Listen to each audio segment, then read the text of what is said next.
Waking up San Diego on a Thursday morning, October 23rd. Sam Levitt with you, filling in for Ben and Woods until 10 a.m. I hope you enjoyed the best of Ben and Woods couple of hours here on 97.3 The Fan. We are now live and local with you the rest of the day through 7 p.m. Good morning, everybody. It's been a while since I've been on the airwaves here on 97.3 The Fan. I think I did one phone call into the station since the final day of the Padres season at Wrigley Field in Chicago. So good to be with you. Happy to fill in for our pals Ben Higgins, Stephen Woods, and Paul Reindl. The next couple of days, I'll be with you until 10 a.m. today, 8 to 10 a.m. tomorrow as well. Same schedule tomorrow. We'll have Best of Ben and Woods from 6 to 8. Then I'll be with you live and local from 8 to 10. Adam Klug with me here in the studio, our great brand manager, program director, all hands on deck aficionado, as always. Very willing to run the board, do whatever we need here at 97.3 The Fan. So Adam with me. I'm sure you'll hear from Adam in a little bit. We have a lot to do the next couple of hours, a lot to discuss. We'll get to this breaking NBA news certainly a little bit later in the hour, which is just really stunning news this morning. So we'll get to that a little bit later in the hour. We're going to talk plenty of Padres baseball, Albert Pujols, certainly talk about all the different elements going on with the Padres right now. A little Mason Miller talk, Adrian Morejon talk. If we have time for that, we'll talk about the Angels, Kurt Suzuki getting hired yesterday, the press conference there, the Giants hiring a manager. We've got a big SDFC story. It's actually going to be a pretty good weekend in San Diego sports. We've got the Aztecs playing. They've played well. We've got San Diego FC playing a playoff game on Sunday at Snapdragon Stadium. So we got a lot going on sports-wise, and we will get to all of it in the next couple of hours. And as always, plenty of Padres talk. However, before we get to any of that, we do have to check in on our guy, Stephen Woods, who is in Arizona at a male adult league baseball tournament this weekend. Now, I know Woodsy talked about this a lot over the course of the week, that he was heading out to Arizona for this baseball tournament. And as you know, many of you know, Woodsy loves to go play, and as he should, and gets a little time away from the family and likes to play baseball, which is great. Now, Adam tells me we have some video from his very late game last night, but I actually want to start by checking in on Woodsy here on a couple of tweets. If you were waking up this morning wondering, how is that baseball tournament going? How is it going in Arizona for Stephen Woods? Let me read you two tweets here. The first of which, and this was from, he must have tweeted this out. He tweeted this out. How about this? If you know Stephen Woods, the idea that he would be up at 12:16 a.m. is hard to believe in and of itself. Okay, so this tweet came in at 12:16 a.m. local time here in San Diego. It reads, managing an adult league tournament is harder than managing in the big leagues. Big leaguers know how to check emails for the directions to the stadium. Big leaguers remember their hats. Big leaguers remember their belts. You can guarantee that the 26 guys on the roster will show up. That was the first tweet at 12:16 a.m. It was followed up by another tweet. This was from 6:40 a.m. So Woodsy apparently didn't get a whole lot of sleep. This is a text message conversation with somebody named Josh, who I guess is yes. It says the name right here in the text. It says Josh. I didn't give the last name. Josh, this is the text here. Woodsy saying, tonight's starting pitcher, these are adults. And the texts are Woodsy asking Josh, what day do you get here? Then last night saying, how you looking? No response. Then texting him again, no response. And then this morning, Woodsy has a text that says, so are you not coming, bro? for their starting pitcher tonight. So if you were wondering how Stephen Woods is, I would imagine on Monday morning he will come back to 97.3 The Fan and his weekday morning show program here with many tales from Arizona. It does not sound like it's going particularly well. Now, Adam Klug tells me, and I have not seen this, he tells me there's video from last night's game. So if you're watching on YouTube, we're going to play the video for you. This is Steven Woods, I'll give you the play-by-play here. Woodsy looks good. Kind of interesting jersey color with the kind of Seattle Mariners teal greenish. So Woodsy in the box. He actually has that's a nice piece of hitting the other way. And this is a long fly out from Woodsy. Good tag up by the runner from second base. He'll advance. Hey, that's a productive out for Steven Woods. So Woodsy doing well. We hope Woodsy's having fun. We hope Ben and Paul are enjoying their couple of days off as well. And they'll talk to you on Monday morning. And it sounds like Woodsy's had a very adventurous couple of days in Arizona. Well, again, we'll dive into Albert Pujols. I have a lot of thoughts on Albert Pujols. We know he interviewed yesterday, reportedly, for the Padres managerial opening. Some other names being floated out there as well that have already met with Padres, well, at least AJ Preller. Well, who knows who's in the meetings exactly, but have met with the Padres to discuss their manager opening. I do want to take a lot of time today to talk about Albert Pujols because I think you have to break down the case for, the case against, and I also think you really have to understand how remarkable, if it is Albert Pujols, and we're a long way from that. Okay, we know that he met with the Padres yesterday, but how remarkable of a hire it would be. I mean, it's not unprecedented for a player of his stature to become a major league manager, but it's pretty darn close when you look at baseball history. That type of player becoming a manager. I mean, you want to talk about newsworthiness, you want to talk about fascination. I find the Albert Pujols idea absolutely fascinating. There's a case for, there's a case against, and we'll get into those reasons a little bit later. But it is a fascinating proposition, the idea that Albert Pujols could be the Padres manager in 2026. So we'll get into it. I do want to just start by kind of linking in a story from yesterday, the last couple of days, into the Albert Pujols scenario with the Padres and ask what can we learn from this piece of reporting. This was from Sam Blum of The Athletic. And, if you followed along, you know that Albert Pujols was rumored to be a top target of the Angels as far as even a week and a half ago. It sounded not like that was a done deal with Albert Pujols going to the Angels, but it certainly sounded promising from an Angels standpoint, sounded almost likely. And considering that Albert Pujols has this personal service contract with the Angels and there's a relationship there, I think it's a spot that a lot of us felt would make a lot of sense for Albert if he was trying to get into managing. But this was Sam Blum yesterday in The Athletic, and he's writing about the Angels and Albert Pujols. And let's try to understand initially here what we can learn about Pujols and the Padres from this reporting.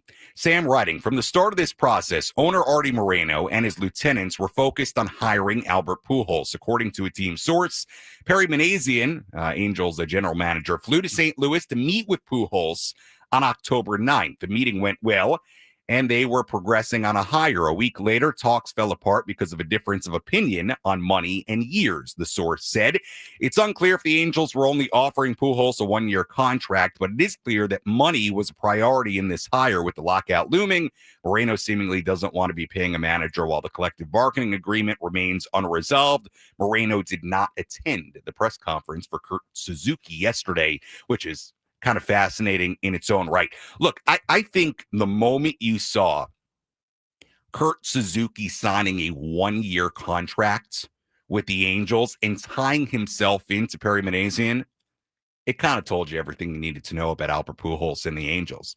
On what planet was Albert Pujols signing a one-year deal to manage a ball club? If I were him, I wouldn't have done that. I cannot imagine that would be the situation with the Padres or the Orioles or any other team that would be involved with Albert Pujols. Look, that's up to Kurt Suzuki. He was okay signing a one-year deal. I'll tell you what, I think it's from the managerial standpoint for a guy like Suzuki, I think it's little risk. What's the worst that happens for Kurt Suzuki, who was a longtime catcher, respected? The worst that happens for Kurt Suzuki is what? at the end of 2026, he gets fired or doesn't get renewed, however you want to put it. Perry gets fired, and those two guys are out. And at the very least, Kurt Suzuki can say, you know what, I've got a year of experience under my belt. Hey, 29 other teams or wherever there are openings, I'm available. And now I've been a manager. And by the way, the Angels don't have the type of roster where there's going to be major pressure on Kurt Suzuki next year. So I view it as a no-lose situation for Kurt Suzuki. I understand it, but let's be honest about it. If you're Albert Pujols, if you are one of the greatest players in the history of the game, one of just a handful of players to hit 700 home runs, you are creme de la creme, top of the top. You're signing a one-year deal with the Angels? I don't think so. So I don't find it surprising at all. I would imagine, based on the reporting from Sam Blum, that the Angels wanted this to be a one-year deal. The Angels did not want this to be a long-term hire. They wanted somebody tied in with Perry Manassian. They wanted somebody that was not going to be under a contract with a lockout potentially looming after next season. And that's what they proposed to Albert Pujols. And Albert said no. Rightfully so. Why would he say yes? So to me, it makes a ton of sense. If you're wondering why Albert Pujols and the Angels didn't work out, again, on what planet is he agreeing to that? And especially with potentially the Padres job open, which to me is an unbelievably more attractive job than the Angels. If I'm Albert Pujols, I'm doing the same thing. I'm going to AJ Preller. I'm going to Padres ownership, and I'm saying, let's talk. So we'll get into the case for Albert Pujols a little bit later in this hour, the case against, why it's so fascinating from a baseball standpoint. But the idea that this fell apart between the Angels and Albert Pujols, now knowing what we know with Kurt Suzuki, taking a one-year deal, it makes all the sense in the world. All right, we'll step aside. When we come back, we'll get a little bit deeper into Albert Pujols. So we'll give you the case for, the case against, and I will also take a bit of a wider look at this, of why this would be so incredibly fascinating if this guy, Albert Pujols, becomes manager of the San Diego Padres in 2026. But before that, here's traffic with Kelly Danick.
8:19 a.m. here on 97.3 The Fan. Happy Thursday morning. Sam Levitt with you, filling in for Ben and Woods this morning, taking you up until at 10 a.m. That's when the Braden Surprenant Show comes your way, live and local, all day, every day, here on 97.3 The Fan. Well, every weekday, Monday through Friday, you'll have a Braden with you 10 to 2. You'll have Gwen and Chris with you 2 to 6. The award-winning Scraby Show from 6 to 7. What award? We don't know. We're still figuring that out. But happy to be with you on this Thursday morning. No award-winning Scraby Show tonight. We have Thursday Night Football. Oh, it's Thursday Night Football. Who's playing tonight? Tomorrow. I don't even know. Chargers-Vikings. Chargers-Vikings. Okay. Do I have any Chargers or Vikings on my fantasy team? I don't think so. So I will not be. Maybe I'll watch a little bit. Then we got the World Series tomorrow. We'll talk more about that tomorrow, 8 to 10 a.m. Little World Series preview for you. I don't know how much previewing we're going to do with the Dodgers playing in the World Series, but we'll talk about that tomorrow. The Dodgers and the Blue Jays, game 1 of the World Series tomorrow night. Ben Woods and Paul are off, and again, I'm with you until 10 a.m. All guests on 97.3 The Fan appear on the David P. Shapiro Fan Hotline. David P. Shapiro, criminal defense attorneys helping good people regain control of their future when charged with a crime since 2010. Visit davidpshapirolaw.com. And speaking of the phone lines, we will be joined at the top of the hour, 9 a.m., by Darnay Trip of NBC7. See, I thought to myself, well, Ben is gone, so let's bring in a better local TV sports anchor to replace him. I'm just kidding. We love Ben. He does a fantastic job. But I said if we can't have Ben, then maybe Darnay is the next best thing. So we'll talk to Darnay Trip at 9 a.m. We'll talk to Darnay about some Padres stuff. I've got a bit of a potpourri of topics for Darnay. We'll talk a little Padres, but I want to get his thoughts. He is very, very clued in to SDFC. And coming up in a little bit, we'll touch on this SDFC story with Chucky Lozano, which is really, really fascinating. And it is a major question right now whether Chucky is going to play on Sunday in the first ever playoff game for SDFC at Snapdragon Stadium. They're going to play Portland.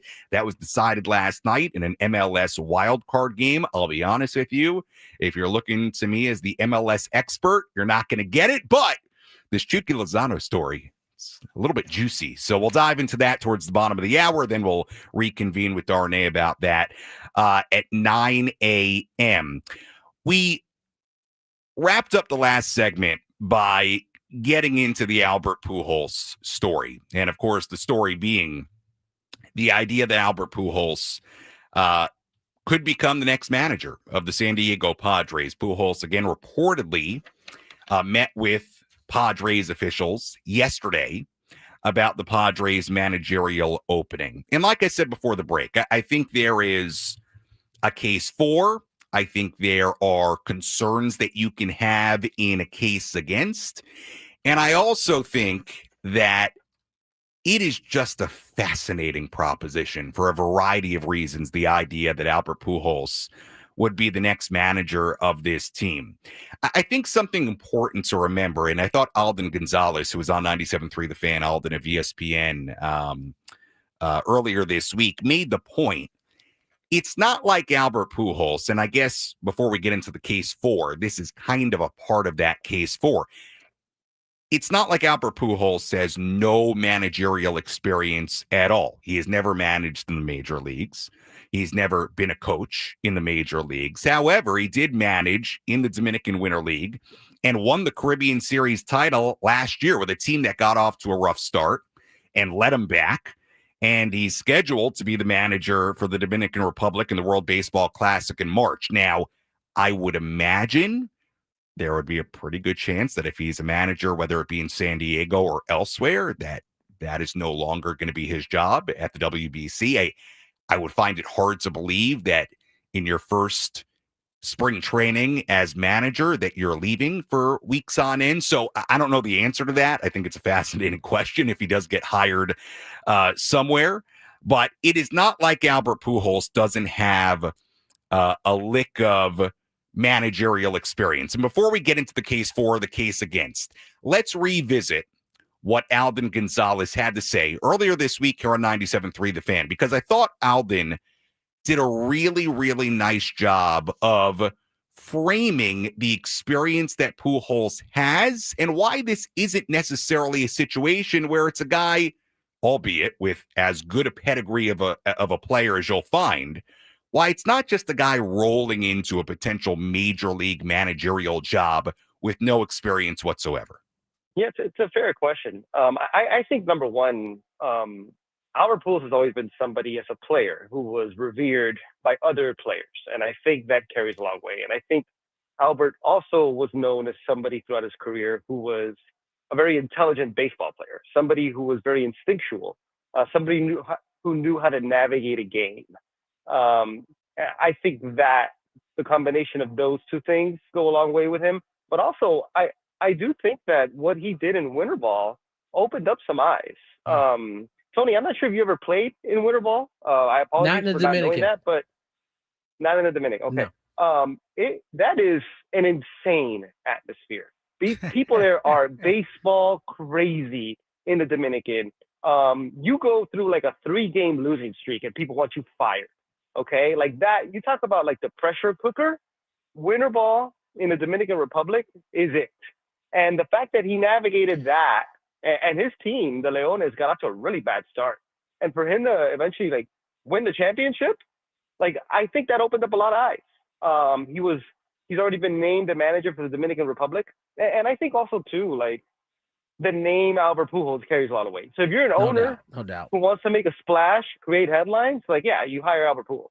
So I think that's why he's where he's at right now. But yeah, you're right. It's been a super rapid ascent, much faster than I would have imagined, but it's here. That was ESPN's Alden Gonzalez earlier this week here on 97.3 The Fan on the Gwynn and Chris program. And I thought Alden did a good job there explaining what Albert did in the Dominican, the experience he has there. And that is part of what is the case for Albert Pujols. What does Albert Pujols potentially bring? What is he going into that meeting yesterday with the Padres front office selling? The Padres front office knows who Albert Pujols is. They can go on Baseball Reference. They can go back and watch highlights. There's no secret as to who Albert Pujols is. This is one of the greatest players to ever grace a Major League Baseball field. This is a guy, and this is to me point one of the case for Albert Pujols. This is a guy that no doubt to me commands immediate respect. Potential command of the clubhouse, right? I mean, you think about guys like Manny. You think about guys like Fernando Tatis Jr. Quite frankly, you think about anybody inside that clubhouse.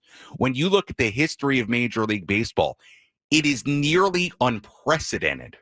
Okay, and I'm going to get into some of the names that you can only really mention in the same breath as Albert as guys who have become managers. It's not a long list. This is a guy who would, I would imagine, command immediate respect from everybody inside that clubhouse. Certainly for guys that are from the Dominican, Fernando Tatis Jr., you would imagine that this is somebody. And by the way, Manny and a lot of the guys over the years when Albert was chasing 700 home runs a couple of years ago, remember he did it at Dodger Stadium, but he was right there when he was at Petco Park just days before.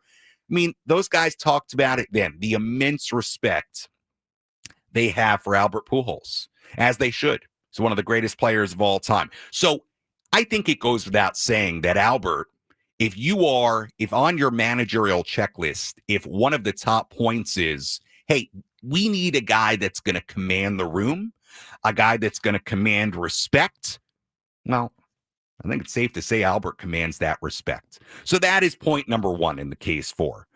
Point number two, the experience of being a star on a team of stars that needs to perform in the biggest moments. If we're looking at the Padres the last couple of years, we're looking at the biggest of moments, the postseason. What has stood out? What has come up short? Well, it's been they need their stars to be stars in the biggest of moments. You think about how 2024 ended, the 24 consecutive scoreless innings, not to rub it in, but that was a moment where they needed offensive stars to be offensive stars. You look at Game 3 of the Wild Card Series this year. Hey, they needed offensive stars to be offensive stars. They couldn't have Fernando taking over. They couldn't have Manny taking over in those games. Now, does having Albert Pujols on the top step of the dugout, does that change any of that? I don't know. I have no idea. If Albert Pujols is the manager of this club in 2026 and they're in the same spot in a winner take all game, a winner go home game in a postseason series, is there any different result because Albert Pujols is sitting at the top step of the dugout? I have no idea, and neither do you. However, the one thing you can say, again, when you're making the case for Albert against, by the way, what to me are a number of other really good candidates, right? The names that we know are probably in the mix right now.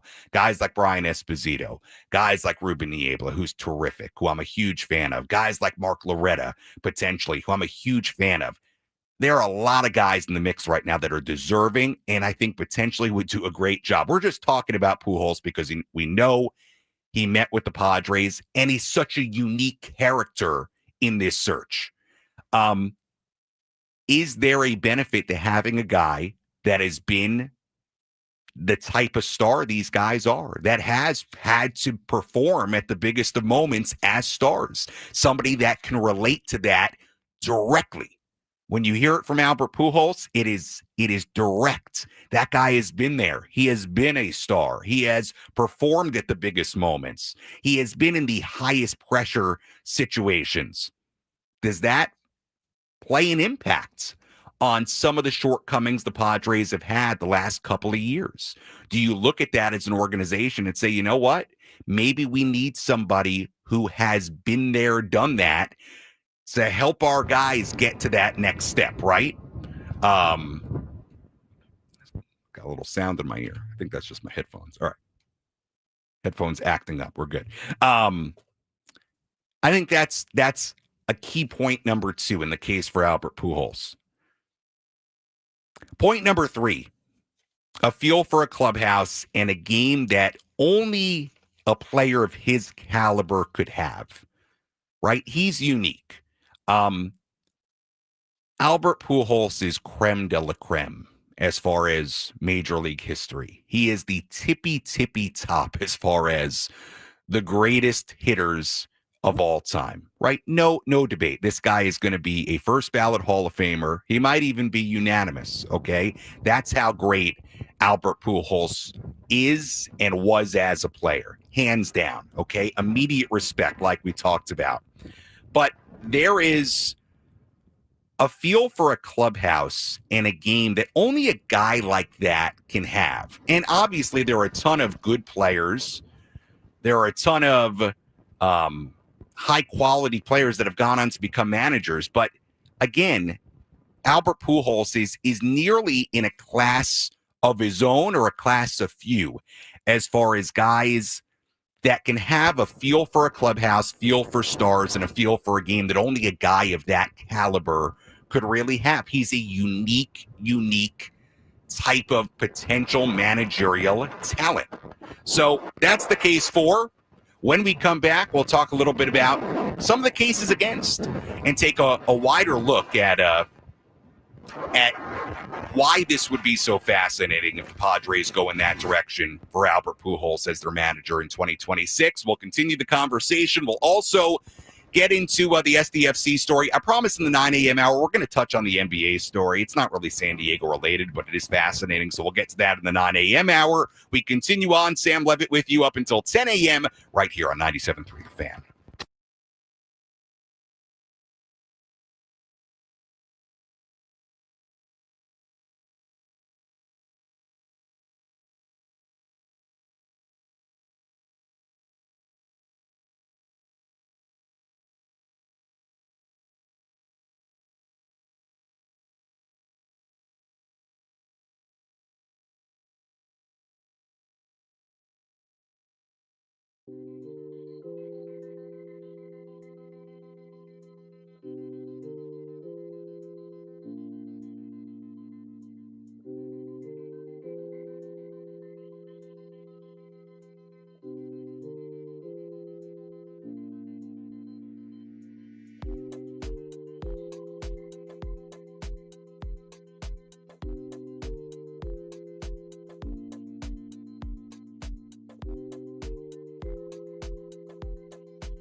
hour on 97.3 The Fan is brought to you by Staples. Your local Staples has hot deals and super low prices throughout the store on everything for your business. And right now at Staples, save up to $125 off your print order. Exclusions apply.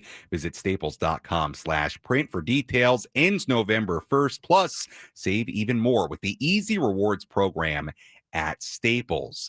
Sam Levitt with you until 10 a.m., filling in for Ben and Woods this morning on a beautiful Thursday here in San Diego. It sounds like the ghosts of the 97.3 The Fan studio have gone away for now. You know, I heard that whooshing sound in my headphones, and you heard me during the last segment. You heard me say to Adam, I mean, what is that in my headphones? And I think we all thought it was just in my headphones, but then I looked at the YouTube chat. I got a couple of text messages, and I think you all heard that as well. So we don't know what that was. We have informed the great engineer staff here at Odyssey. Hopefully it doesn't happen again, but at least for now, the ghosts of the 97.3 The Fan studios have gone away. Before we get a little bit deeper into Albert Pujols, we'll also talk about SDFC here coming up in a few minutes as well. Let's have a quick check of traffic with Kelly Danek. From the 855 Get Ross Traffic Center, protecting San Diego after accidents or injury, here's Kelly Danek. This traffic report is driven to you by Manny Sedano Ford and Lincoln in La Mesa and their October Spooktacular sale. Got a crash on northbound 15 near Friars Road. Couple vehicles involved. That is over to the right shoulder. Accident has cleared on southbound 15 in the North County, right before Old Highway 395. Might still see a little residual there. Make your commute an adventure. Grab the new 2025 Bronco Sport Big Bend for an unbelievable $335 a month and just $1 down. Fall into great dollar down savings all month long. For more details about these offers, go to SedanoFord.com or SedanoLincoln.com. I'm Kelly Danek, San Diego's #1 sports station, 97.3 The Fan. So we have talked a lot about Albert Pujols here, and I know this has been a lengthy discussion, the case for, the case against Albert Pujols, and I want to make something very clear before I give you the potential case against in sort of the wider picture of why this would be so fascinating. I understand it's one interview. Who knows where this leads? Who knows who the next manager is? It could be a name that we're super, super familiar with that's already in this organization or on this staff. However, today, with Albert reportedly interviewing yesterday and knowing the little that we really do know right now about the Padres interview process and who's been in the building, I think it was a good day to kind of lay out the Albert Pujols situation in case for and against. So we went through the case for, right? What did we talk about? The immediate respect a guy of his caliber brings, potential command of the clubhouse, experience of being a star on a team of stars that need to perform better in the biggest of moments, a feel for a clubhouse and a game that only a player of his caliber could have, a unique perspective. That's the case for, in my mind. The case against Albert Pujols, what would they be? No coaching or managing experience in the major leagues. There's no track record. Make no mistake, this would be a little bit of a gamble hire. This would not, in my mind, be the safe hire for the Padres. I think safe hire, that typically is when you are bringing in somebody with a track record. I would have called Bob Melvin a safe hire. I would have called Mike Schilt a safe hire. These are guys that had track records from a managerial standpoint at other teams. There was some proof in the pudding, if you will. There were records season by season to go look at, a degree of success. Look, Albert, we know his success as a player. That goes without saying. But he's never done it. He's never been in that seat. He's never actually had to do it. Forget about at the major league level, at the minor league level. Now, we did do it in the Dominican Winter League, which I do think is a point on his resume that really stands out, which is important. Like Alden Gonzalez said earlier this week, we played it for you. But the reality is there is no track record with him as a major league manager. That is a gamble. Can he work alongside a front office?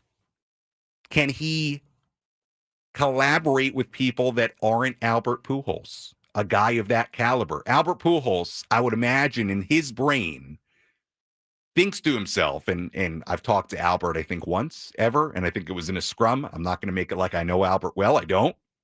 If he's the manager, I will know him well. But I would imagine Albert Pujols in his head, He thinks, hey, I know this game pretty much better than anybody else. And why wouldn't he think that? Well, being a manager is about a lot more than that. Can you collaborate with the front office? Can you collaborate with a coaching staff? Do you have the personality where you can take what was an immensely successful career on the field and almost, I think, at times take a back seat in a manager role where sometimes you probably do need to take a little bit of a back seat. You do need to welcome in input from others, whether it be a front office, whether it be a president of baseball operations, whether it be a coaching staff, whether it be players. I do think those are pretty fair questions. And that would be, I think, the case against, right? The case against, and to me, the top point, the case against Albert would be just the fact that there's no experience there from a managerial standpoint in the major leagues or coaching standpoint in the major leagues.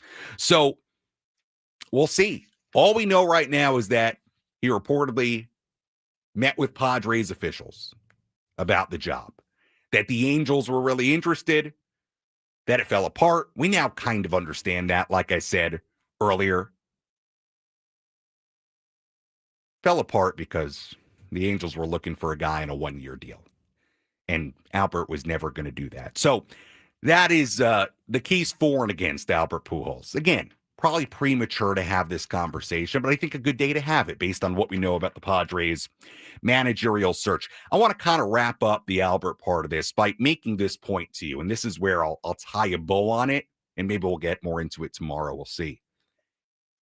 From my standpoint, if I'm being honest with you, I mean, it'd be fascinating. You want to talk about newsworthiness. You want to talk about going to spring training and having some really fascinating stuff to talk about. Can you imagine if you walk up there and Albert Pujols is standing there and we are talking about what a spring training looks like under a player of that caliber? Not only from a Padres standpoint is it fascinating, but let me make the point to you.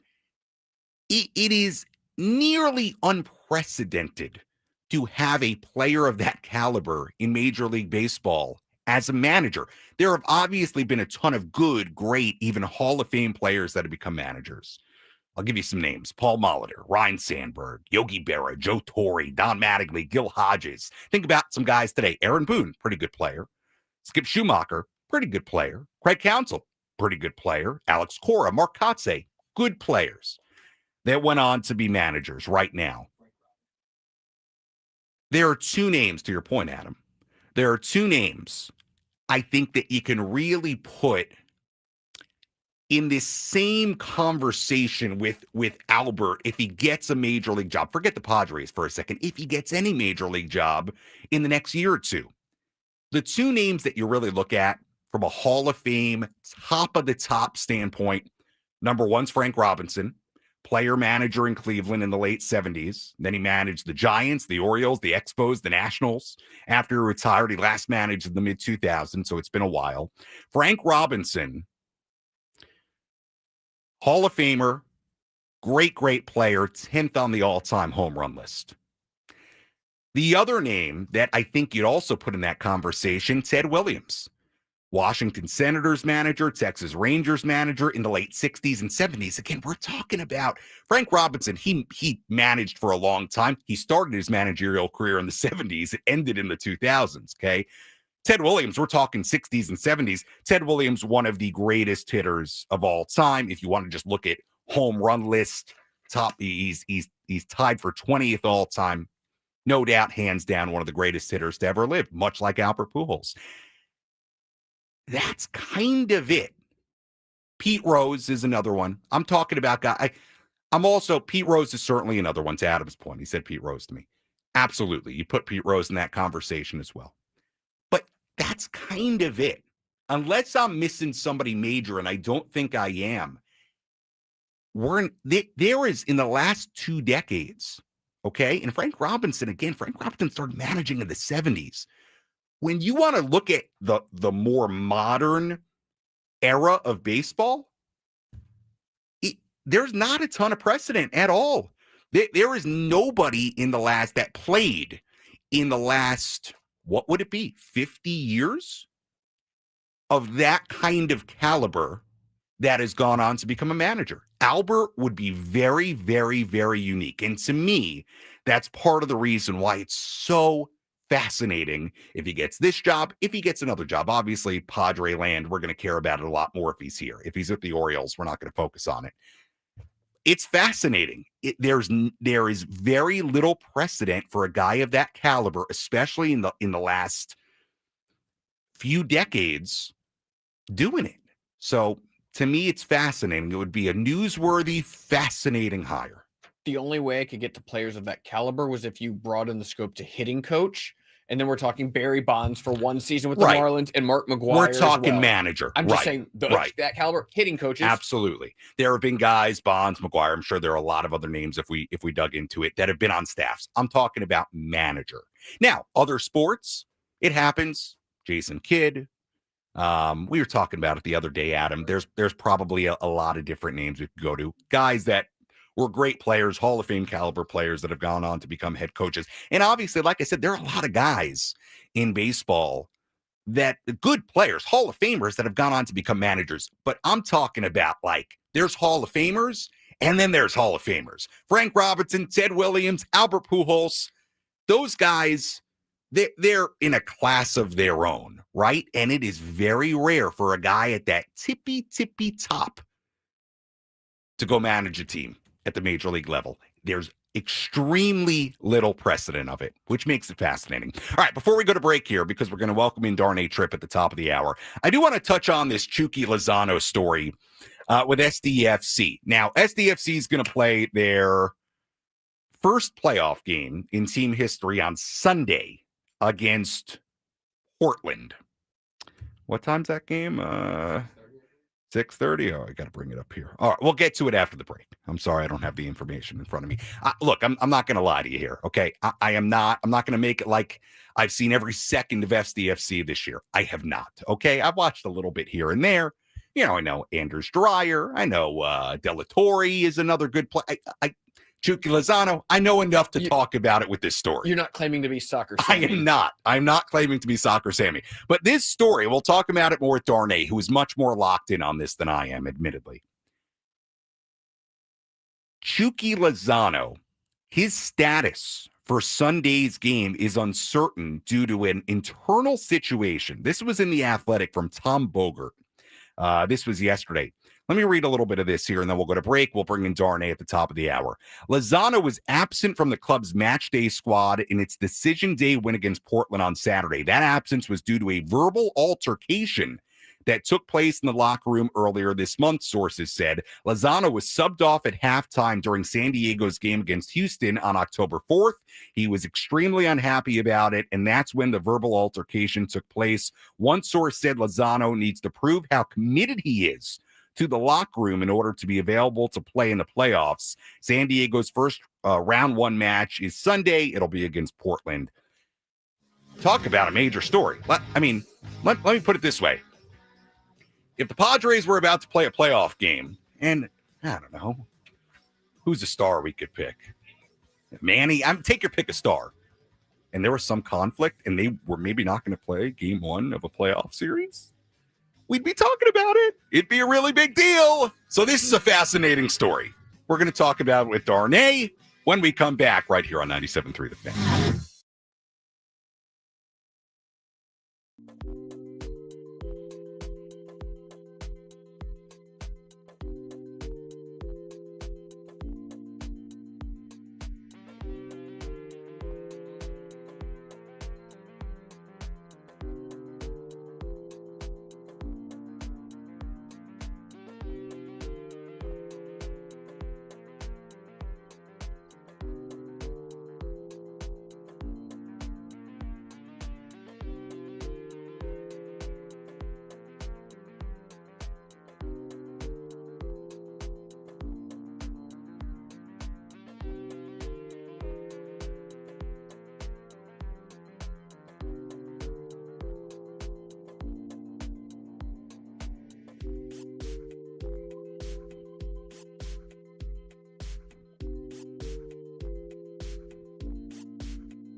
1 a.m. here on 97.3 The Fan on this beautiful Thursday morning. Sam Levitt with you, filling in for Ben and Woods, taking you up until at 10 a.m. That's when we flip things over to the Braden Surprenant Show. Great to have you with us. As always, Sports Talk on The Fan is presented by Paramount Plus. Count on Sundays all season long with the NFL on CBS and Paramount Plus. Well, joining us right now on the David P. Shapiro Fan Hotline, it's Darnay Trip of NBC7. Darnay does a great job on the television, does a great job with the On Fryer podcast via NBC7, knowledgeable on the Padres, SDFC, just does a great job. He's one of my favorites. He's one of my favorite sports anchors in the market. You know, of the sports anchors in the market that appear daily from 6 to 10 a.m. here on 97.3 The Fan, I think Darnay Trip might be top of the list. Darnay, how are you? Don't get yourself in trouble, Sammy. I appreciate the very generous intro. Yeah, well, it's good to have you on. Wanted to have you on because I said earlier I have a little bit of a potpourri of San Diego sports topics for you. And one of the reasons I wanted to have you on this morning, obviously SDFC playing its historic first ever MLS Cup playoff match on Sunday at 6:30. That'll be against Portland, decided yesterday with that wild card match. And I do want to touch on the Chucky Lozano story, Darnay, because I want to have an idea of how significant that is. But before we get to that, for somebody like me, admittedly, with the Padres season going on, I was not super locked in to SDFC. I know it's been an amazing first season. I know they've got a real chance to win this whole thing. In your eyes, Darnay, as somebody who has followed this from the outset, how would you sum up what year one has been for SDFC? I mean, I think, just right off the top, the easy word you could throw out there is historic. And that is, it's not hyperbole. It's true. This is, they've accomplished enough that they can end any argument over the best expansion season in Major League Soccer history. And I think going into decision day and the final weekend, they'd still set a record for points. They'd still set a record for wins. But, St. Louis in 2023 had won the conference during the regular season. And so there was always kind of that carrot dangling out there that if things hadn't broken their way over the weekend, that St. Louis could say, hey, we did this. We accomplished something that you did not. And things did break their way with that Dallas win over Vancouver. Obviously the way they performed at Portland. And so it's been phenomenal. And now the next step is taking it to the postseason, where expansion teams in recent years haven't had much success. I mean, LAFC in 2018, they broke LAFC's points record from 2018. They lost in the first round. St. Louis 2023, they lost in the first round. Nashville in a COVID year, 2020, they went on a bit of a run, but that's kind of the next step. And there's no reason to think that they can't do it. They've been really fun to watch. They have an MVP candidate in Andres Dreyer. Any other season when you don't have a Leo Messi type of year like Messi had this season, Dreyer might be your MVP. So they've checked all the boxes. They've been fun to watch. They've gone through some, highs and lows. They've gotten through some stuff. They've been resilient, and here they are playing well going into the postseason, which any sport, regardless, that's kind of what you want to see. And hopefully they can carry that forward beginning on Sunday. Darnay, before I get to this Chucky Lozano situation, let me ask you about Mikey Varis, because everything I hear has just been has been really glowing about the job this guy has done, about how he handles things. Your impressions of Mikey Varis, what he's done, the kind of role he's played in this team's success. Yeah, I think it's huge. It probably can't be overstated. It was funny when we talked to him when he was hired. He had a line that stuck with me that you don't often hear coaches say. He said, "Look, I admit this was a brave hire. He's a young guy, had no previous coaching experience, but they saw something in him. He worked at the academy level, obviously, with the academy that they are." Have established here. That's a big piece, developing young players. You see it in the roster, a lot of 20 and under, 23 and under type of guys. But I think kind of the biggest thing is they came here with a style to play. And that's something we heard of from the very beginning. Once this, team was established, they're going to have, a style of play, the way they want to go about things. And what that's resulted in is a team that, for the most part, controls matches. And if you look at like the possession stat, one match to the other, it is, for the most part, usually heavily weighed in San Diego SC's favor. Now, and that's led to some of these results. It leads to goal scoring opportunities.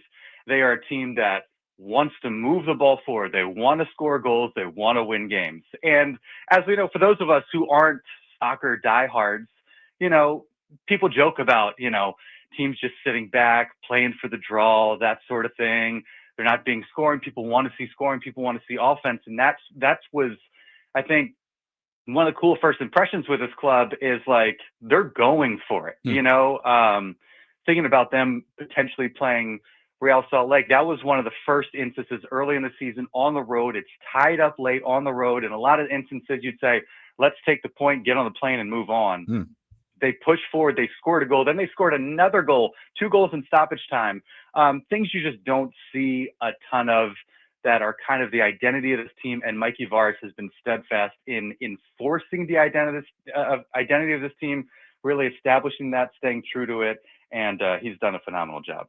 Darnay Trip joining us of NBC7. Really, really good thoughts, Darnay, on the success of SDFC this year as they get ready for this playoff match on Sunday against Portland. Let's talk about this situation, though, with their star winger, Chucky Lozano. I made the comparison before the break.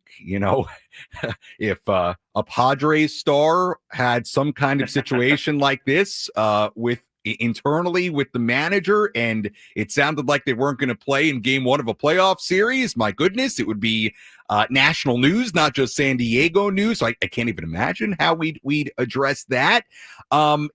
Again, apparently some sort of internal conflict, verbal altercation, according to The Athletic, after he was subbed off at halftime in the match against Houston on October 4th. What can you tell us about this Chucky Lozano situation? Your thoughts on if he will or will not be a part of their plans on Sunday? Yeah, it is interesting. And like you said, potentially a huge story, especially for a San Diego SC team that hasn't played particularly well on the road. At home. Yeah. They're 7-5-5. It's not like they have a losing record, but 12 road wins. I mean, they have been really, really, historically good on the road. For whatever reason, it just hasn't carried over, especially recently at home. And so you want to have, your full complement of talent. And, again, according to that Tom Bogert piece in The Athletic, status uncertain for the playoffs going forward. We did talk to Mikey on Sunday. And he repeated kind of the same answer he did the night before, saying they had an internal incident, but he did say that Chucky is available. Now, there are lots of players that are available for a match. Some make it on the field and some do not. So, right. And that, I don't know if that necessarily guarantees anything. We will hear from them again on Friday, and hopefully there will be some clarity, and whatever fences need mending, hopefully that's done. Hopefully that's been done, and this is a story that we can all kind of put behind us. Yeah. But unfortunately, certainly, the thing is, like, they didn't have them over the weekend, and they beat Portland, the team that they're facing Sunday, 4-0. Right. And they went through a couple stretches this season where they didn't have Chucky because of hamstring injuries. So they've had to get used to life without Chucky. At points in the season, Amal Pellegrino, who had 2 goals on Saturday, scored against Houston, I believe had an assist in that match, did have an assist in that match as well. He's been huge, especially for a team that went through a few weeks where, they weren't capitalizing on some of these goal scoring opportunities. He's allowed them to kind of find their groove again in that regard. So hopefully this isn't a story this weekend, but potentially huge if things don't, kind of come together the way they need to. That could be a blow for San Diego FC at home without kind of the face of, I mean, you can make an argument at this point, Anders Dreyer, Chucky Lozano. Lozano brought so much excitement, but obviously, you hope everything is taken care of and he's truly available and on the field this weekend. Right. Could be still the idea of going into your first ever playoff match as a club without one of, I think that's safe to say, your best players. It seems hard to believe, no matter what happened as far as, in the locker room, and you would imagine, Darnay, that you'd be able to mend that relationship enough to get them on the field on Sunday. So it'll be interesting. Again, Darnay Trip joining us from NBC7 as we talk little SDFC. Now let's switch gears, Darnay, to the Padres. I spent the first hour of my program today really diving into the Albert Pujols scenario. We know that Albert reportedly met with the Padres yesterday about the managerial opening. I made the case, I think, regardless if you're somebody that's for or against an Albert Pujols hire, it is fascinating for a lot of reasons. The idea that Albert would become manager of this team, really any team in Major League Baseball, there just isn't a whole lot of precedent of a player of that caliber being a manager after their playing career. Let's begin with Albert Pujols. Your thoughts on his candidacy for Padres manager? Well, I think you kind of touched on it there. Look, the fact of the matter is we've been through this a few times, right?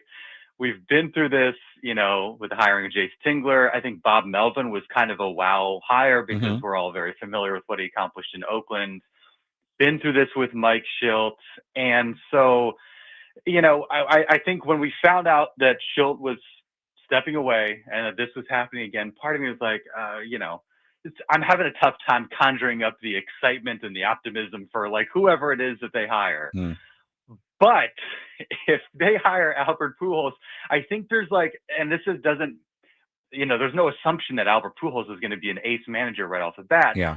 But just in terms of something that will move the needle, it's like, okay, that's interesting. You have my attention here. Albert Pujols, 100%, just like Bruce Bochy. If Bruce Bochy became a real possibility, that's one that we'd all say, wow, okay, that's interesting. Let's see where this goes. Right. I think, people have said it. There's the respect piece that I think he's going to command from the clubhouse, which I think could be really interesting. And maybe that would be a huge asset. And, is that something that previous managers haven't kind of tapped into, or at least been able to kind of, carry over for a couple seasons? You know what I mean? Like having somebody that the guys will rally behind, can kind of sell out for and all that. I think Albert Pujols, you would think, would have that type of respect and also be able to kind of communicate to guys like Machado and Tatis, based on his own experience, in ways like relate to them in ways that Mike Schilt and Bob Melvin simply could not, because they have not, like, he's been in their shoes through the highs, through the lows. If things are going great, he'd probably have a pearl of wisdom to pass on to them. When things are struggling, like we've seen Fernando get down, we've seen like Manny put himself through it, playing every day and going through the rigors of the job. And I think that was part of it, kind of finding that right balance this year. Like Albert would be able to speak to all of that, which I think could be really helpful. The question will be, okay, like in game, how is he at playing chess, so to speak? And that's where I would be really interested in, like, what does his support staff look like? What does the coaching staff look like? Right. Do you support him with guys who have been around for a long time? I think we would all love to see Ruben Niebla stick around in one form or another. But that would be really interesting to me with a young first-time manager. What does the coaching staff look like? And they bring in guys that could maybe answer some of those questions or the uncertainty about, where he's at in terms of managing within a game, given, as we know, all the, bizarre circumstances that can present itself over a 162-game season into the playoffs. Darnay, great stuff. Really good insight. I tend to fall in line with you. I think you said even better kind of what I said in our first hour about the case for Albert Pujols, which, being able to relate. I doubt that, Sammy. Well, I doubt that. Being able to relate to the Padres stars in a way really only he can. The command of the clubhouse. To me, those are the major points for an Albert Pujols, and we'll see. I think it would be so fascinating. So, thank you for the time, Darnay. Appreciate it. Very good insight on SDFC and the Padres. Enjoy the rest of your Thursday. Keep up the great work on NBC 7 San Diego. I will catch up with you later, my friend. Thanks so much. Looking forward to it. Thank you, Sammy. All right, Darnay Trip joining us on the David P. Shapiro Fan Hotline. All guests on 97.3 The Fan appear on the David P. Shapiro Fan Hotline. David P. Shapiro, criminal defense attorneys helping good people regain control of their future when charged with a crime since 2010. Visit davidpshapiro.law.com. Sam Levitt with you here on 97.3 The Fan up until 10 a.m. when we flip things over to Braden Soprenin. I do think Darnay brought up a couple of really interesting things there. And this is something that I thought immediately about when the Mike Schultz retirement news came down. To me, there are a couple of aspects of it when you talk about the Padres coaching staff. Number one, let's assume Brian Esposito, Ruben Niebla, members of your current staff, valuable members of your current staff under Mike Schultz, are interested, potentially interviewing for this job, and they should. They should get a look. They deserve it. They've earned it. If they don't get it, if it does come from somebody outside the organization, as the Padres fill this manager spot, how do they feel about that? What does that say about their future in the organization? Look, I think with Ruben Niebla, and I'm a huge fan of Ruben. I'm a huge fan of Ruben, the pitching coach. I'm a huge fan of Ruben, the person. I'm a huge fan of Ruben, the communicator. And I believe Ruben would make a really good manager. I think he's a great communicator. I think he's also so valuable as a pitching coach. He's one of, if not the best in the game at his particular role. If the manager comes from outside the organization, what does that mean for Ruben Niebla if he's passed over in that role? I don't quite know the answer to that question. And also, considering how valuable Ruben is, how does that play into what the Padres do? If I'm the San Diego Padres, I want Ruben Niebla here, at very least doing the same job that he's done, which is working with this pitching staff. To me, that is almost has to be a guarantee no matter what the outcome of this situation is. However, you have to keep Ruben Niebla. To me, you've got to find a way to do it because he's that good and he's that valuable. But if it's not him, if he doesn't get hired, let's say he is part of the interview process and he is a serious candidate, how does he feel about that? We'll talk about this a little bit. Well, I don't know that we'll quite get to it a little bit more after the break. I do want to get to this NBA story, which we haven't talked about, and touch on a couple other things here the rest of the hour. But another fascinating aspect of the Padres situation, and I said this when Mike Schultz retired, this is a coaching staff that, to me, absolutely deserves to be back. They won 93 games in 90 games, okay? Just like assuming Mike Schultz had wanted to be back, you would have sat there saying, yeah, I mean, it didn't end the way you wanted it to the last couple of years, but this is a guy that won 90 games. So, of course he should be here. This is a coaching staff that should be here. If you hire an Albert Pujols or anybody from outside the organization or not on this staff, typically you allow that guy to bring in his own staff. It doesn't feel very fair to the current coaching staff. So there's a lot of aspects to this that are pretty fascinating. We've really taken a lot of time today to talk about the Albert Pujols part of it. But man, the coaching staff part of it, the Ruben Niebla part of it, it's a lot to consider if you are the Padres right now when it comes to this managerial opening. When we come back, let's touch on this NBA news because it was breaking this morning. We have not talked about it here on 97.3 The Fan this morning. We really should. So we'll touch on that when we come back. First, a quick check of traffic with our Kelly Danick.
9:26 here on 97.3 The Fan on this Thursday morning. Sam Levitt with you, filling in for Ben and Woods this morning, taking you up until 10 a.m. when we flip things over to the Braden Surprenant Show. It's been a fun hour and a half so far. A lot of Padres talk, little SDFC talk as they play their first ever playoff game on Sunday against Portland. How about that? A little iration with the rejoin music. It's always a good time to tell you that all the events at Petco Park at Gallagher Square, they are ongoing throughout the offseason. Plenty of concerts. Gallagher Square, a wonderful place to see a concert. I saw Iration at Gallagher Square towards the end of the season. So good time to always remind you of that. A lot of good stuff going on in San Diego as we roll our way towards the end of October, towards Halloween, towards Thanksgiving. I'll be honest with you, I'm not a big Halloween guy at all.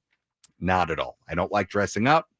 I don't like the costumes. I don't particularly enjoy having to go to a party where there's pressure on me to dress up. I'll tell you what I was last year, the party I went to last year.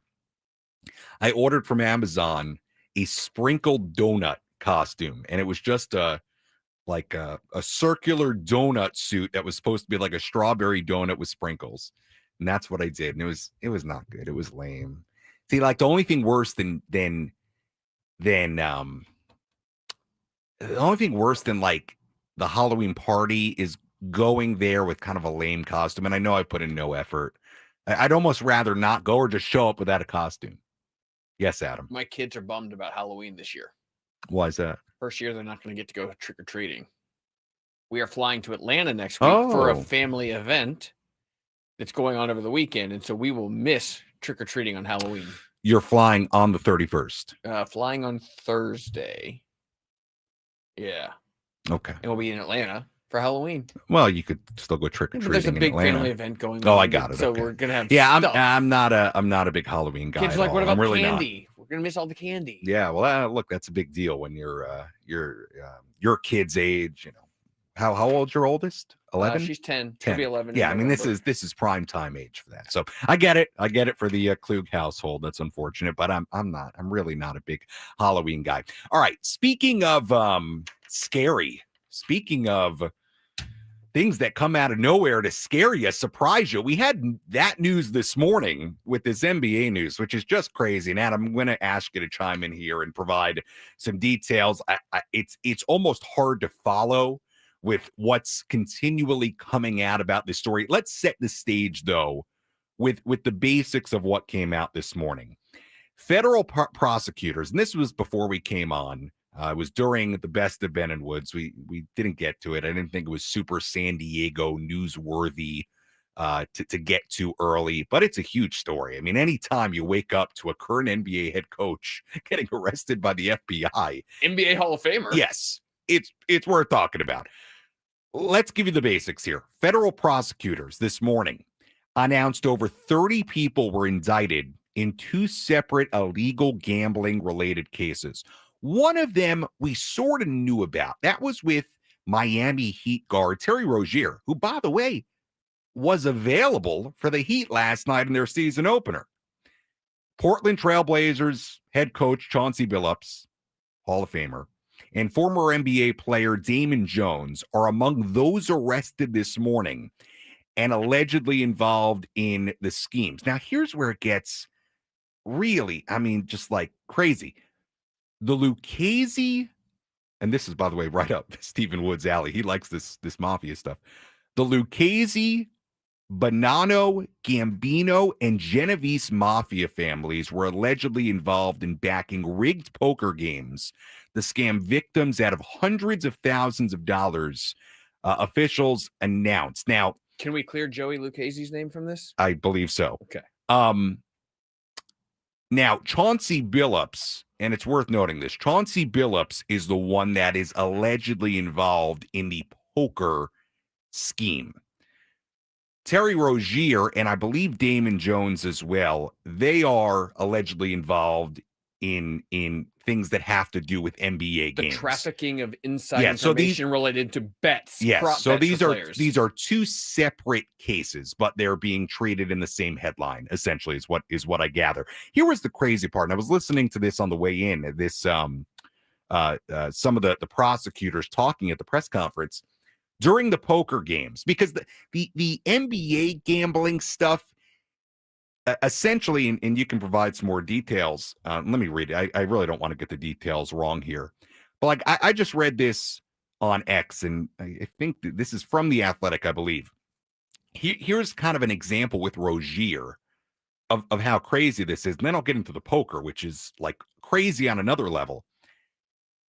This says here, I'm reading this from NBA Central on X, and I think this is from The Athletic. I think this is correct here. Terry Rozier allegedly had over $200,000 delivered to his home after bettors cashed in on his under.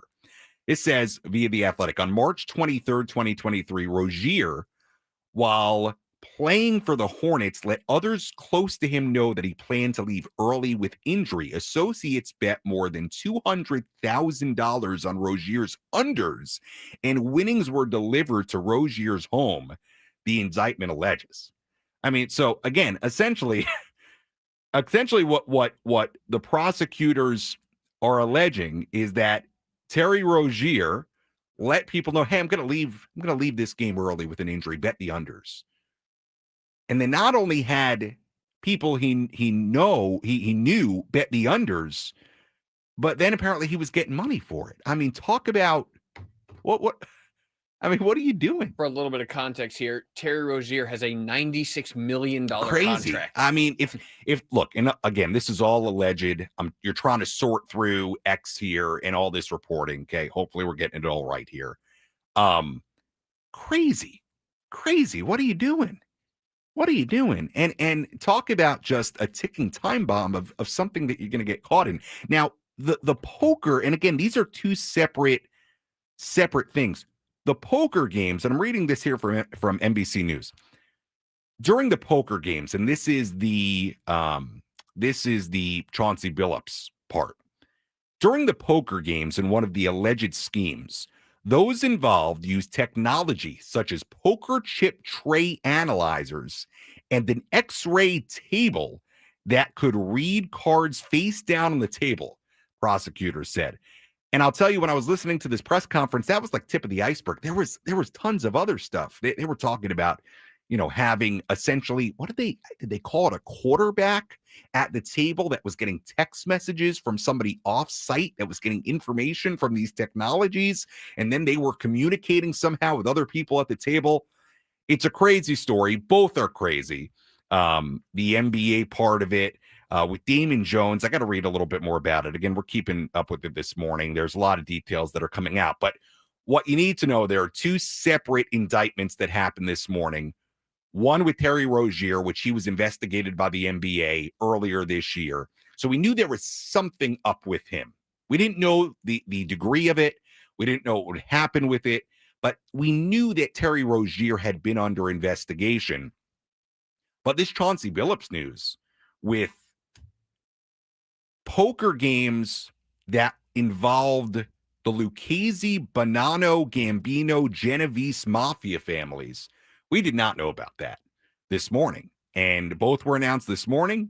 Chauncey Billups, who is the coach, the head coach, was on the floor last night for the Trailblazers, arrested this morning by the FBI, along with Terry Rozier and a number of others as well. So it's a crazy story. We're learning more.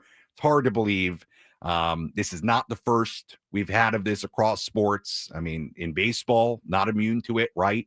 When you talk about Emmanuel Clase being under investigation right now, there were the minor leaguers a couple of years ago that got banned for a year. I mean, unfortunately, this is part of what has come along with, widespread sports gambling and just a total change of what this is in our culture right now. So this was probably predictable. Again, the Billups thing seems to be a little bit different. The Rozier thing, we've seen this before. Jonte Porter got banned from the NBA, got arrested. Did he go to jail already? I don't remember the full story now without looking into it.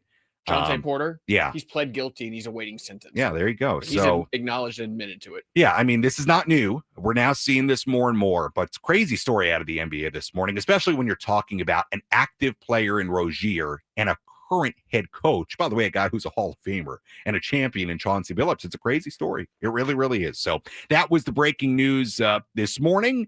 And if we hear anything else about that, I'm sure we may touch on it tomorrow as more stuff comes out. So we'll continue to keep you posted on all of that. When we come back, I'm going to save the Mason Miller, Adrian Morhone conversation for tomorrow. This will be a long tease into tomorrow. There's really no rush with it, right? We could talk about it tomorrow. So we'll save that for tomorrow. When we come back, let's touch on a couple of things.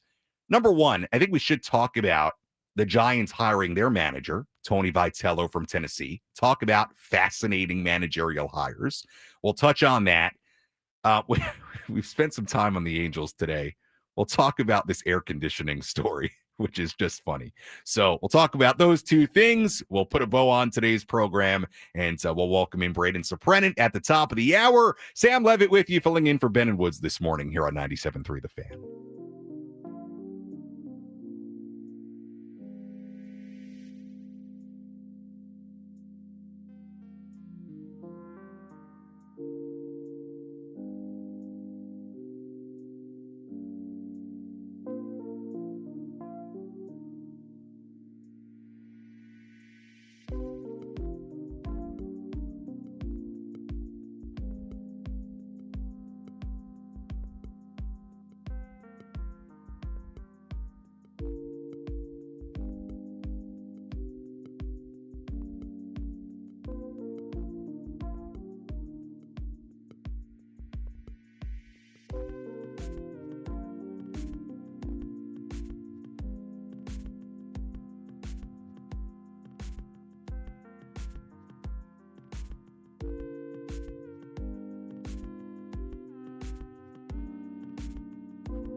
43 here on 97.3 The Fan. Sam Levitt with you up until 10 a.m. filling in for Ben and Woods this morning. Braden Soprenin comes your way at the very top of the hour. Adam Klug, do you know that song, the song that just brought us in? I do not know, other than the fact that I could see what it was labeled. Okay. I've seen the name of the artist. Charlie XCX? Apple? Not familiar with her work. You're not familiar with Brat Summer? No, sir. Okay. All right. This hour on 97.3 The Fan is brought to you by Toyota of Poway, voted San Diego's #1 Toyota dealer by USA Today. Toyota of Poway has been voted San Diego's #1 Toyota dealer by USA Today, with APRs as low as 0% and tons of new Toyotas on the ground. No tricks, only treats during the Trucktober sales event happening now only at Toyota of Poway or online at toyotaofpoway.com in the heart of San Diego. We've got about 10 minutes left here with our little 2-hour get-together. A reminder for you, I am with you 8 to 10 a.m. tomorrow. Same thing tomorrow. It's going to be Best of Ben and Woods, 6 to 8. And I will tell you, some really funny segments. Now, I had heard some of them, but I didn't hear all of them. So you may catch up on something you missed tomorrow, 6 to 8 a.m., and then I'll be with you tomorrow, 8 to 10 a.m., to wrap up the morning edition of the week. Before we dive into an air conditioning story, and we dive into a couple other things as well to wrap up the show, let's have a quick check of traffic. From the 855 Get Ross Traffic Center, protecting San Diego after accidents or injury, here's Kelly Danick. This game day traffic report is brought to you by Crystal Geyser, Alpine Spring Water. The freeways are winding down pretty nicely all around. Looks like we can check ladder in lanes off of our morning commute bingo card, northbound side of the 5, right before H Street. Watch out for it. That is in the fast lane. What makes Crystal Geyser Alpine Spring Water different? They always bottle their Alpine Spring Water less than 1.5 miles from the spring source, and all their bottles are made with 50% recycled plastic from their own recycling plants. Crystal Geyser, bottled at the spring source. I'm Kelly Danick, San Diego's #1 sports station, 97.3 The Fan. All right, let's dive into a couple of stories here before we wrap up in the final 10 minutes. We'll get to the Angels air conditioning story in a second. One thing we've not talked about this morning, and we talked a lot about the Padres and their managerial search and the potential of Albert Pujols being that hire. But there's been another fascinating hire in the National League West, and that is Tony Vitello, head coach of the Tennessee Volunteers, won a national championship a couple of years ago, going to the San Francisco Giants. Buster Posey making his big splash, his first managerial hire at the helm of the Giants front office. Fascinating hire. Tony Vitello, who's been a terrific college coach, from all reports, a terrific recruiter, a very high energy, sounds like very kind of classic college coach kind of guy, but notably not a day of professional baseball experience. Look, if I'm a Giant fan, I trust Buster Posey. And that's kind of where I fell on this. You know, Buster Posey, I think, is the kind of guy that has the cachet and would have the ability to make a hire like this. I do wonder if the Giants had a president of baseball operations that was not Buster Posey. Let's say it was just more of a regular, president of baseball operations type. Take your pick of who that is. Let's say it's another guy across Major League Baseball. Do they take the risk of hiring a guy like Tony Vitello? My answer is probably.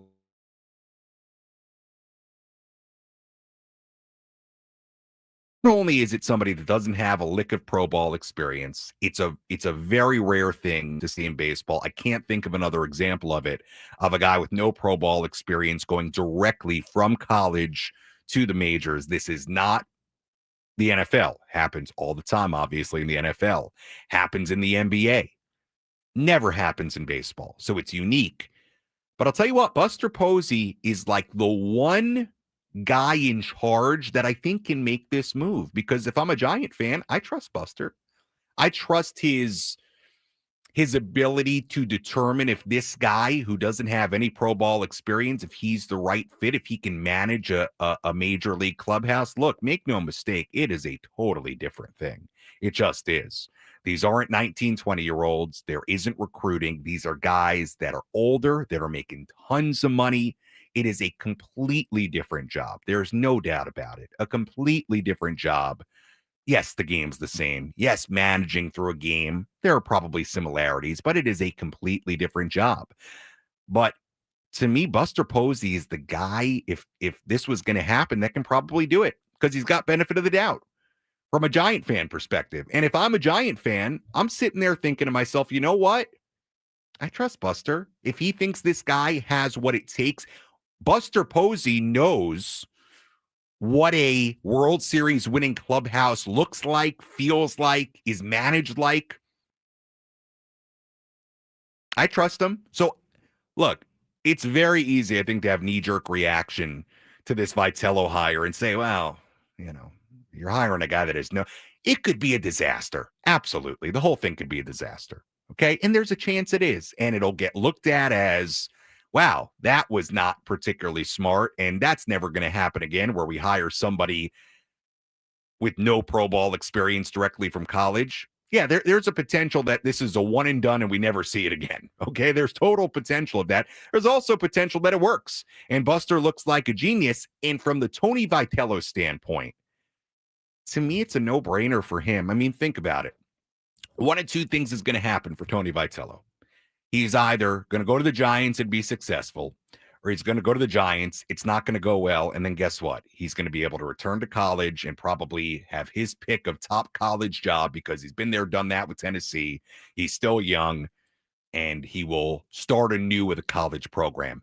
To me, it's a no-brainer for him. I think Buster Posey is uniquely somebody that was able to make a hire like this. Will it work? I don't know. It depends what kind of team you have.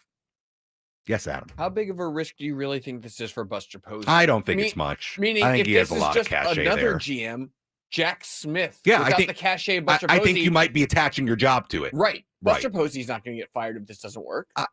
I don't think. I don't think. You know, I don't know what the leash is going to be for Buster. I don't know how the fact that he's such a revered Giants character is ultimately going to play in. Look, he just started, right? So we'll see. We'll see, you know, how the Giants do. Ultimately, he's going to be judged on performance. Is he going to have a longer leash in that organization if the Giants aren't good for a couple of years? Maybe, and that happens, right? So it's going to be interesting. But I thought the Vitello hire was really, really interesting. You know, how's it going to work out? I don't know. It's you know, it'll depend on the team that Tony has. Put it this way: when I look at, and this goes for the Padres as well. While the manager is important, nothing is as important as what the roster looks like and the composition of your team and the quality of player you have. Let's be honest about it. Tony Vitello is probably going to be as successful as the team he's given to manage can be. That's not to say that a manager can't have an impact. They can. But Buster Posey's greatest responsibility is not going to be hiring the manager. It's going to be giving the Giants the best chance to win with the roster on the field. And in baseball in particular, that's kind of how it goes. All right, before we flip things over to Braden here, quickly on this air conditioning story. So I tell me if I'm getting this wrong, Adam. So there was some reporting that Yusei Kikuchi of the Angels was saying that the air conditioning in the Angels weight room wasn't working all season. Is that accurate? I don't know about all season, but I think late in the season, he entered a start drenched in sweat. And everyone's like, what's that all about? He goes, well, the air conditioning isn't working in the workout room. So then Sam Blum has, who's a writer covering the team. Right. And we talked about him a little bit earlier, has an interaction with Perry Minasian, an Angels GM, about that and asks him about it. It like to the effect of, did you know that there was an air conditioning issue? And they go back and forth. Okay. We don't have time to dive into the back and forth. They go back and forth and essentially, you know, did Perry deny it? But he doesn't really acknowledge that maybe there was an air conditioning issue. The funny part of this is that later in the day, yesterday, this all happened yesterday. After saying there was no issue with the Angels, unironically, this was a real posting, what was it? Post a position for a part-time HVAC repair person, a part-time HVAC. The Angels posted a job for an HVAC, which is air conditioning technician, after being accused of their air conditioning not working and denying it didn't work. That's crazy. Speaking of air conditioning, it is always either super hot in this studio or super cold in this studio. It's hot in this studio this morning. We'll let Braden and Frank deal with that. I will talk to you tomorrow, 8 a.m. It'll be Ben and Woods best of 6 to 8. I'll be with you 8 to 10 tomorrow. We'll talk more Padres. We'll preview a little football, do a little NFL tomorrow, and much, much more. Have a great rest of your Thursday. The Braden Surprenant Show is coming up next here on 97.3 The Fan.